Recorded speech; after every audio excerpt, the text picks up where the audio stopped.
Hey, what's going on, everybody? It's Chris with InsideTheU. The Miami Hurricanes fall in the national championship game to Indiana 27-21. And look, there's a lot of disappointing ways to look at this, but just in general, just a great season by Miami, a great run at the end. You know, it's just kind of a reminder, sometimes sports doesn't go the way you want it to. And look, I was down on the field in the closing minutes, like right behind me, actually right where the interception happened to end the game. Carson Beck there just throws a pass that just underthrown. And, you know, Keelan Marion said, you know, in the locker room there afterwards, he just said miscommunication. It looked like he was running a go route and Carson had other ideas. Just couldn't get the ball to him. Shannon Dawson said afterwards as well. Just felt like it was an okay throw in terms of where to throw it, who to throw it to. But it just, you know, the execution. And, you know, it was disappointing to see that Miami couldn't pull this off. And there's a lot of different ways to go of why Miami couldn't win this game or why they didn't win this game. But I think a big factor had to do with Miami just couldn't get the lead. You know, they deserve a lot of credit for battling back. They did it in the fourth quarter as well. You know, there were points in the game, especially there in that third quarter. You know, Miami goes down 10-0 at halftime. Couldn't get that 50-yard field goal to go in by Carter Davis. I was fine either way with what Mario Cristobal did there, that he could kick it, or if he wanted to go for it. I would have preferred him to go for it there and maybe get a little bit closer field goal opportunity if you couldn't get a touchdown. And he showed that aggressiveness on that drive with going for it fourth down on his own territory. So certainly there was a sense of urgency, but they wanted to get points. But again, that's not really, didn't become a huge factor in the game. But there in that third quarter, Mark Fletcher reels off a 57-yard touchdown, his longest run of his career. So just 2 plays into the third quarter, Miami's right back in it. 10-7, the crowd is getting more into it. And look, it just became a battle. But one of the big factors was Miami really struggled on third down. You know, they start out 0 for 8, didn't get their first third down conversion until 3 minutes left in the third quarter.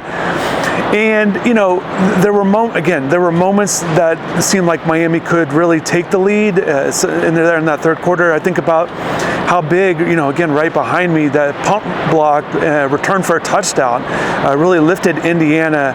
And, you know, in a game like this, you know, the underdog like Miami was, Miami needed to have a play like that, whether it was special teams, a big return, maybe not for a touchdown, but, you know, like what we've seen in the playoffs, you know, Keontae Scott with that pick six, you know, obviously the seal game winning interception by Bryce Fitzgerald in the first one against Texas A&M, but just they needed some sort of huge play to help get them some momentum, especially in a game like this where they trailed throughout. They never led in this game. And then in the fourth quarter, you know, Fernando Mendoza with that big run up the middle, just a great play by a great player. He certainly was tough, but I thought Miami's secondary did a pretty good job for the most part, not letting big passes behind them. O.J. Frederick did a good job hanging in there. I know he'd been kind of dealing with some injuries, but he did good.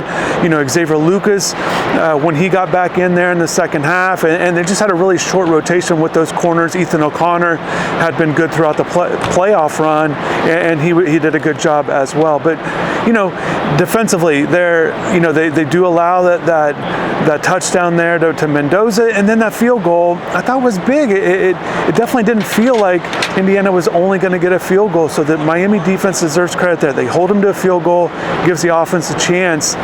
And I could say just from being here, for people that were able to be here, lucky to be here, like myself, you know, being here on the sideline, watching the plays develop, watching that final drive develop, it definitely felt like, you know, you could hear the crowd.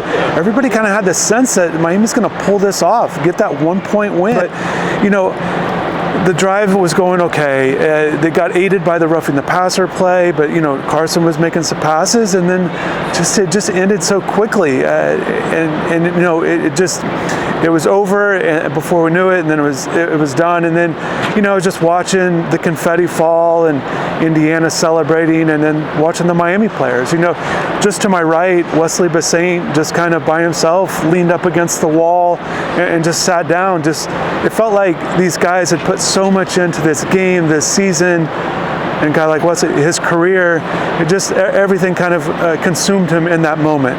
So as Wesley was sitting there, he eventually got up, and then Mark Fletcher, I put up a video and you could see it here now. You know, Mark's just kind of there with the confetti, and then he sees the crowd, he goes into the crowd to be with his family there.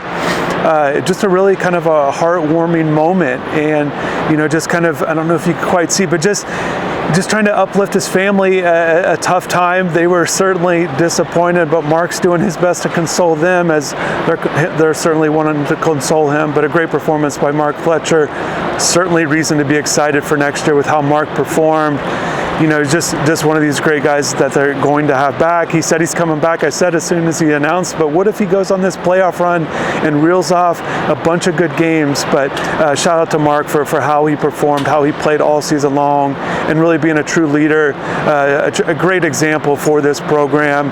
There's so many players like Mark that a lot of fans, a lot of coaches, everybody surrounding this program should be very pleased and happy with how these guys played and how they went about their business all season long, and they battled through adversity. There were some personal things that guys were dealing with, and they came out and they played well. They finished the season strong. They gave Miami fans, the fan base, something to be really excited about, something we've not seen in a really long time. And I think that this team deserves a lot of credit for that. The players, the coaches, everyone associated with the program deserves credit for that, even though it didn't end up on the winning side of this one. So as I'm watching the players go into the stands, a few of them are being consoled or walking off the field with their heads down, and certainly disappointed that they couldn't get the result that everybody would have liked to have seen, these Miami fans and everybody here locally. You know, and then, you know, just being right outside the locker room or in the locker room, whatever it might be post-game, just thinking about how much these guys put into it, and just a reminder that sports isn't fair sometimes. You know, you just don't get the result that you want, even though in this game it certainly felt like it. Even leading up to it, for Miami to get to the national championship game in its own stadium, it just felt like a storybook ending that was going to end well for Miami. And unfortunately it didn't, and that's just the harsh reality of sports, this fine line of winning and losing. And there's been so much to be excited about during the playoff run, so many positive, really fun moments to see with this program. And I thought Shannon Dawson said it great with what this run, with what this team was able to accomplish this year, finishing 13-3. He felt like this team now should have the belief that it can be done, that they have done it, that the program has done it. They have made a run.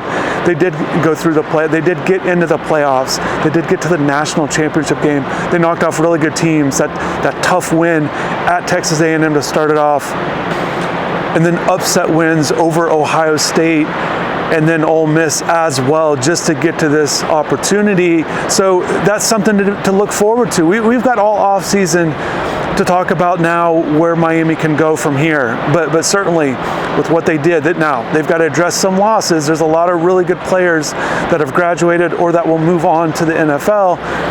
But Miami's just got to continue to pick up the pieces, plug the holes where needed, get these young guys elevated. But you do have guys like Mark Fletcher, who said he is coming back. You know, you got Malachi Toney in year 2 after a huge year, over 100 receptions, one of the top playmakers in the entire country. A lot of expectations will be on him. It's a great place to start with those two guys, and then these other good players that they have too. So there's a lot to get into more with that, but I just want to reflect more on what this team was able to accomplish.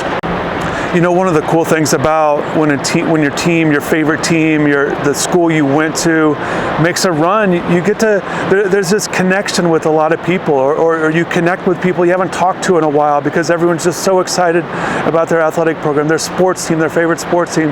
And that's what I saw with this team, how it really galvanized the fan base, or people that you haven't heard from in a long time.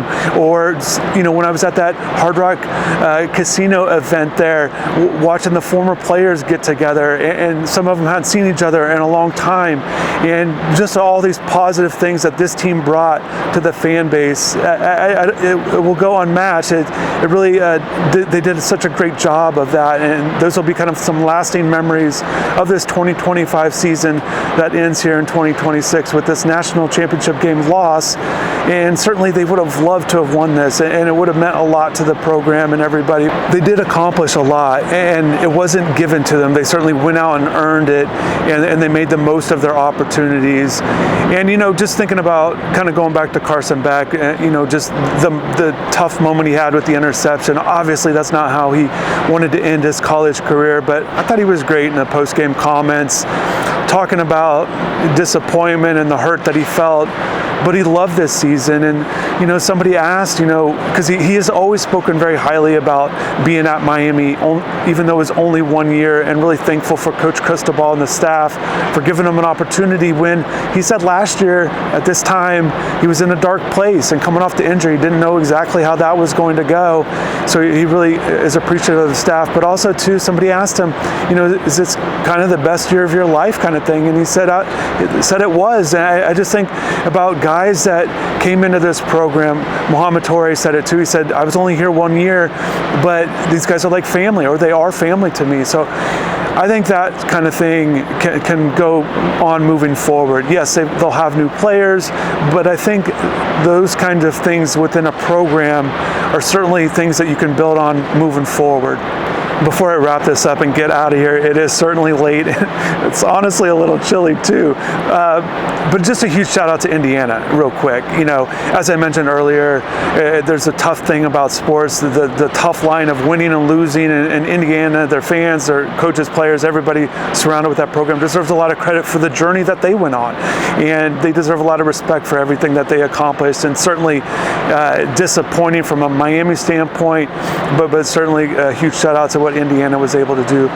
But a huge shout out to everybody for watching these videos, for continuing your support. It meant a lot to me this season, especially middle of the year. It didn't look good, but you guys are diehard fans. You stayed true to being a fan and kept dialing in to the team and really paying attention to the videos, or going to InsideTheU.com and chatting with everybody on the message boards. And that's great to see. And the community that we've been able to build has been outstanding, and I really enjoy it. I'm looking forward to continuing it. Yes, this has been a lot of work. All the reporters and I have been talking about the work, the hours, the time, the extra stuff that goes into it. But I can tell you, I enjoy doing this kind of content because this is what I signed up for. This is what I enjoy, providing content for everybody. So I really appreciate all your support, and we'll continue to put out stuff for you guys. So definitely thanks for watching once again. Have a good rest of the weekend. We'll have plenty of time to discuss this, but definitely drop in the comments below. Let me know how you're thinking, how you're feeling right now.